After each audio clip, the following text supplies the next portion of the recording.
দেখি মা তার ছেলের নামে কি ভাবে। আচ্ছা মা, আচ্ছা মা, আমি যদি আপনার ছেলের কাছে একটা শাড়ি চাই, তাহলে আপনার ছেলে কি বলবে বলুন তো? দেবে? দাও।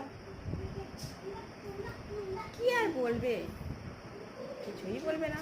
হলেও মাসের শেষ মাইনে পেলে কিনে দেবো।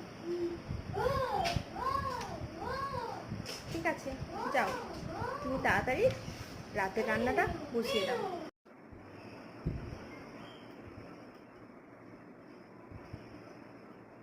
মা, আমি ভাবছি শাড়িটা আপনার জন্য কিনবো। ভাবছি আপনি আর আপনার নাতি কোথাও থেকে ঘুরে আসবো, অনেক হলো না তাই। কেন বৌমা, খোকা যাবে না? শুধু আমরা তিনজন যাবো?